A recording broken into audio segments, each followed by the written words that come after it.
Hello. I got a package today from Patrick Gerst at Gerst Blade Works and a handwritten letter. Check this out.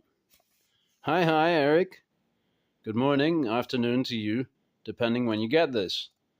I have enclosed everything except the cold steel custom and one swedge load knife.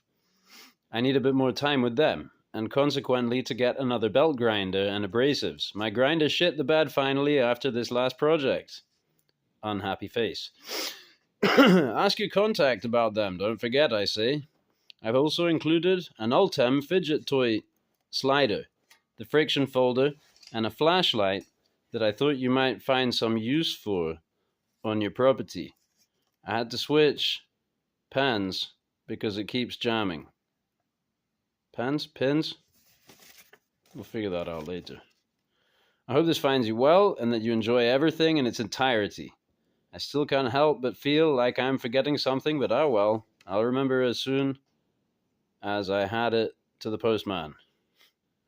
All taped up and tidy. Have a good rest of your day, friend, and I talk to you soon. Sincerely, Patrick Gerst at Gerst Blade Works. Yeah, I forgot about the fidget thing. This was in my pocket. And it is fidgety.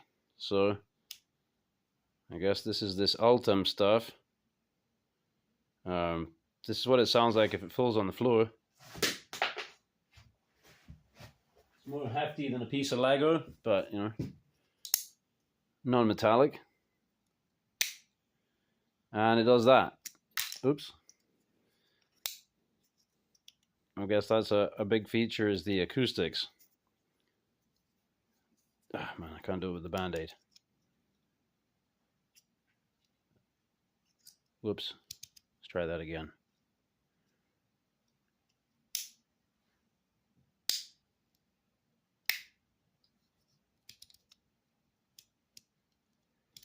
You gotta...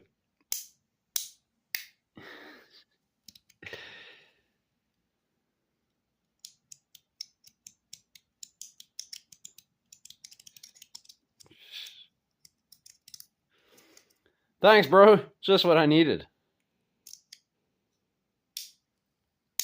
You know, maybe there's some time in public you need to fidget with a knife, but it's not socially appropriate. Or something. Back in the pocket. With the titanium fidget saw and the hawk pill. Right. A flashlight. I've had some issues with this one. So it does that. But this light, that's the zombie light. If you ever see this, never look directly into this color, okay? They put that outside the tractor supply now, and I'm unhappy about it. So, yeah, Jack Cruz. Look into Jack Cruz. A brain surgeon. He's very interested in light frequencies, and that is the zombie light. So you got to be aware of that. And then it has this, but it has this button, and it doesn't... Oh, wow. It's the second time I got it to work. But now how do I turn it off again? See? So I think there's a problem with this button. Oh, it's a double...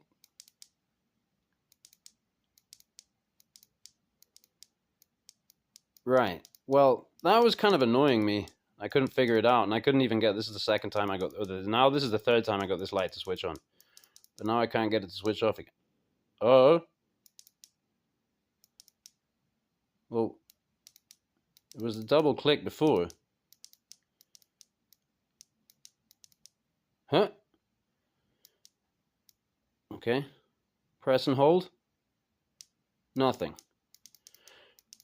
Right. So I'm kind of thinking like, well, this is a piece of crap. Don't send me a piece of crap, bro. With a zombie light. But then I discovered that it has a laser pointer too. And so that is pretty cool. And the name... Oh, now the laser pointer's stuck on. Is Passy Ion. You get it? Took me a minute. I'm like, what Passy Ion, right?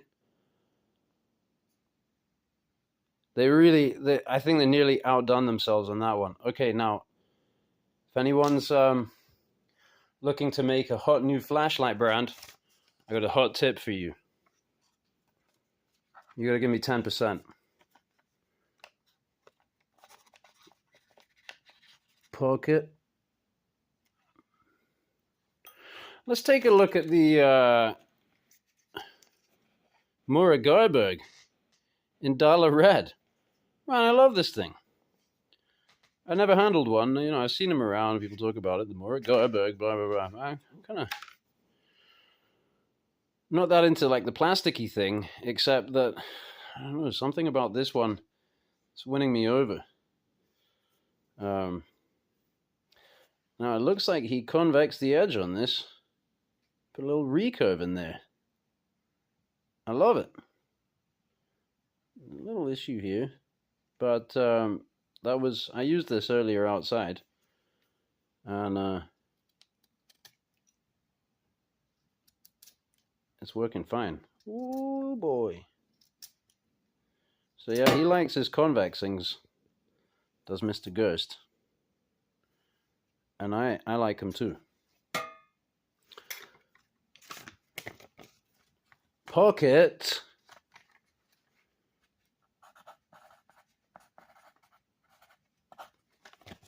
Jewelry. Get it? Pocket jewelry. Fancy flashlight, you know, encrusted Swarovski crystals and shit. Pardon my French. He said shit first in the letter, so now, you know, now that's correct. Now we're foul-mouthed around here. Well, that's that. Mura Garberg, convex edge, recurve. Let's take another look at it. Just another quick look. Yeah, just my kind of thing. All-weather finishing knife. I'm splitting some rails at the moment to make a fence. So I was also testing out my draw knife, with which I have very little experience, and haven't really been into draw knives. But the moment came where I'm like, this is a job for a draw knife, finishing off these big rails. And I was wiping it off earlier. I sharpened it, and I was wiping it off. And because of this curve that it has, of course, as I slid up, so I've never done that before, like with a cloth, wiped off the draw knife, and it has a curve on it. So as I was sliding up, it just cut straight through the cloth and straight into my thumb. Just a little nick, you know. I'm perceptive, so I noticed. Oh, okay, we're inside the flesh now with the apex. Remove the finger, you know, get a band-aid, make a video. So this is the Swedge Lord that I sent for reference. So that's a Camillus Swedge knife, which I heavily modified. I think I've got a Mark II in the box around here somewhere. Let me see. Whoops. Man, where did they go?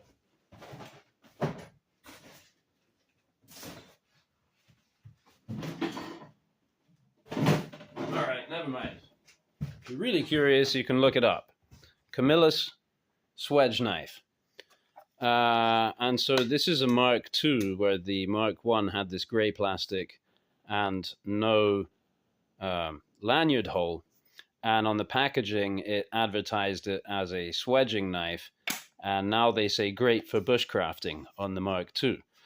So the original is kind of like a chisel shape with a bit of an angle at the tip there, and it has this kind of a rasp on the back there, which I retained a little bit for jimping.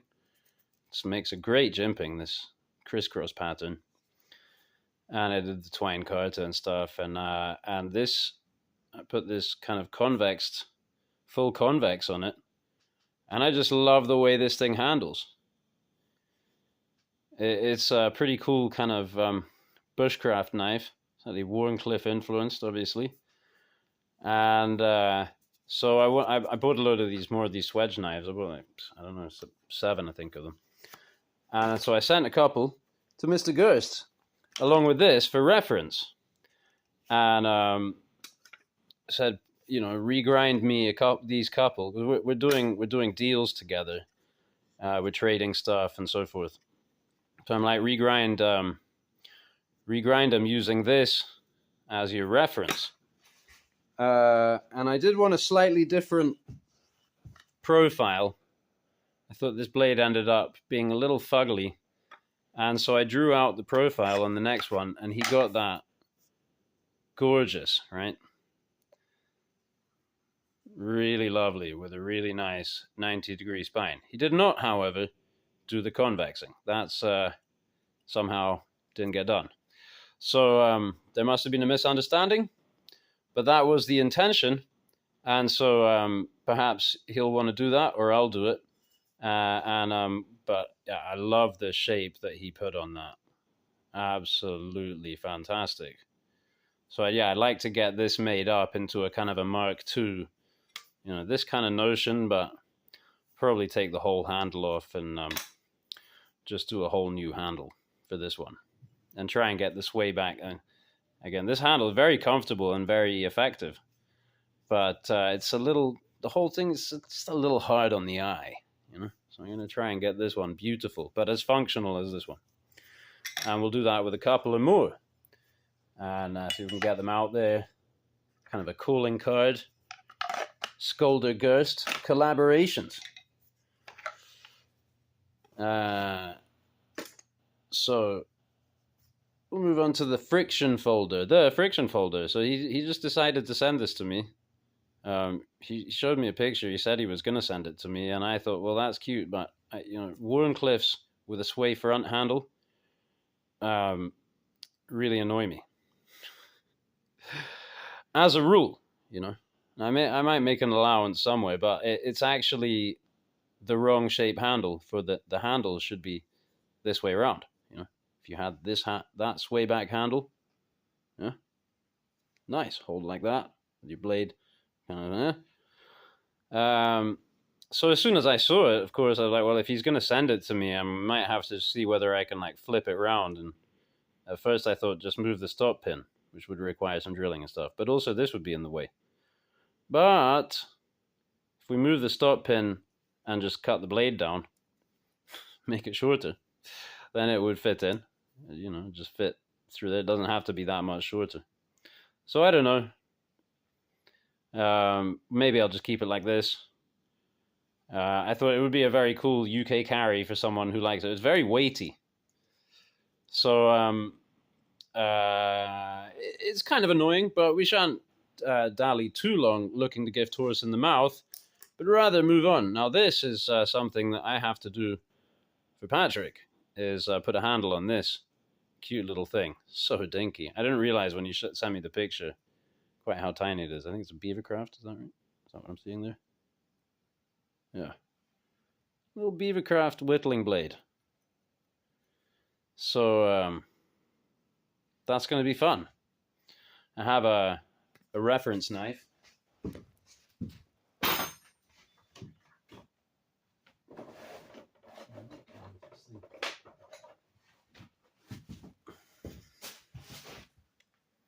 So I guess that's kind of, maybe what they were going for, the Beavercraft guys, was this little more number something. A little different. A little smaller. A bit less of a point.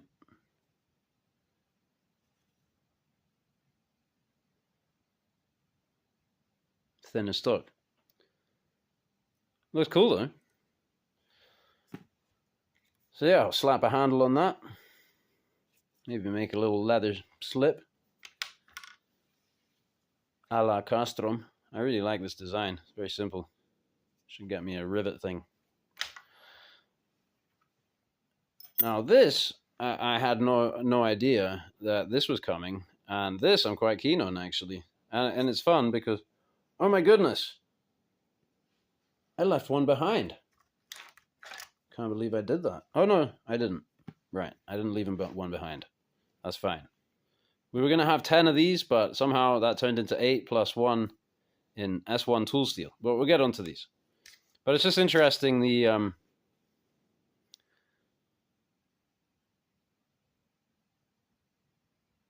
there's maybe a little parity going on there.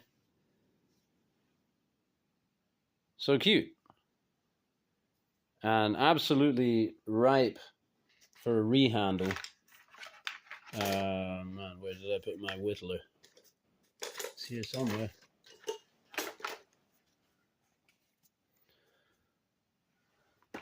Also, kind of a little bit of parity there. So I'm thinking maybe put this kind of sway back handle, make a full-size sway back handle, make a little whittler. It's cool, very cool as it is. I mean, the handle is functional. It's very grippy. Got your good 3-finger grip on there. But it's kind of got that in the way, just there, for the thumb. And it's a little dinky, but I'm pretty sure this is the San Mai. Let me look again. Is this San Mai? Maybe not, actually.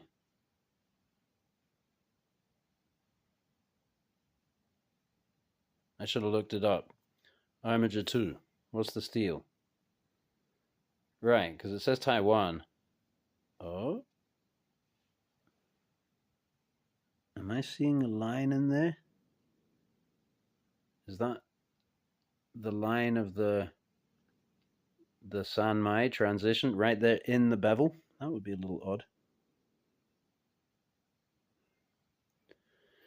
Well, I'll look it up later and satisfy my curiosity. And now, the really amazing, awesome thing.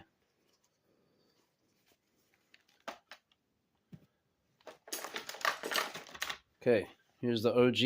Right. Some of my viewers will be familiar. Mr. Gerst made this one out of a Sawzall blade. He sent it to me. I did the wrap and this kind of cardboard and cedar shingle offcut paracord wrapped sheath. And I wear this as a neck knife. And it's really awesome. Ultra slicey grind. And, it's a full flat grind, but just so slim, or whatever that is. We're talking like sawing and paring knife. And so it just cuts and cuts. Even if it doesn't have that, even if you warn the edge off it, it still cuts. Because it's just so slicey. And the flexibility and the, it's kind of something of a unique knife for me, but highly functional. Very lightweight.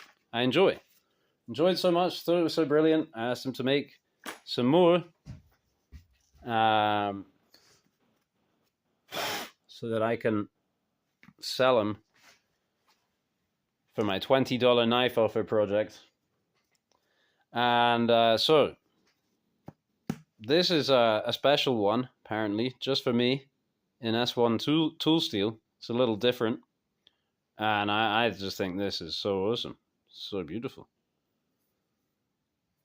It's definitely it's a different beast, really, from the Mark 1. This one, it's a lot thicker in the spine there and so forth. But I mean, this is almost absurdly thin. It's almost like a demonstration piece for the dude's grinding, which is good, I reckon. Really good. He's got talent. And none of these are actually sharpened, so that's part of the deal. He made them. He did the primary grind and the heat treatment, and then I'm gonna do the final grind on the Tormek. So, and this one is a little different again. It's a little shorter and kind of chunkier. But I think that having studied it, this kind of makes sense in its own way. We shall see once they're sharpened how they perform. And one is a Scandi grind down the end here. Also not really, I mean, it's kind of sharp, but yeah, needs a little something. Let's see how quickly we can get this to really good enough.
Hmm.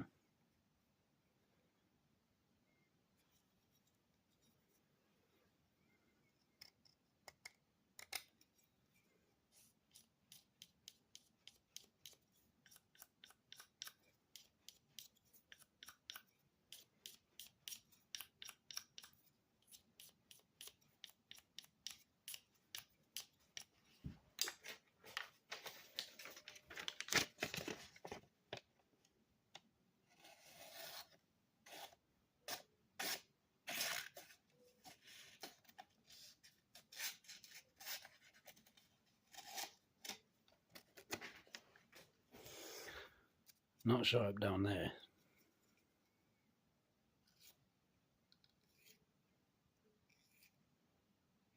Well, definitely easy sharpening. Oh, we could do a little file test.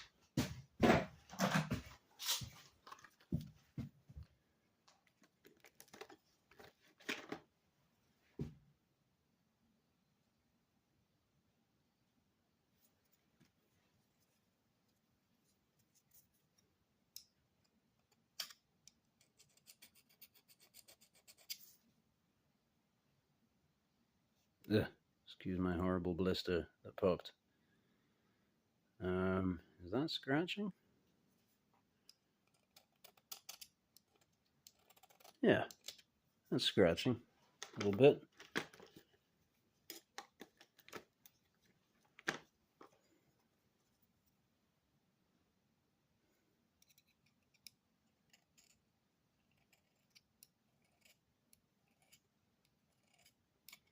That's skating. Also, I don't know that the other one was really scratching, because maybe it was just scratching this patina. Let's go on the flat. On the flat here. Yeah, that's biting. So it looks like we're about 58, 59, according to the file test kit. HRC. Oh, how about this tool steel one?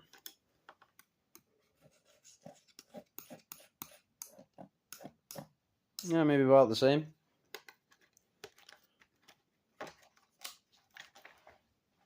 Good. Treated for toughness. And that is the end of this show, I guess. So thanks for watching. Thank you very much, Patrick Gerst. I will be in touch. And long may the collaborations continue. Ta-ta!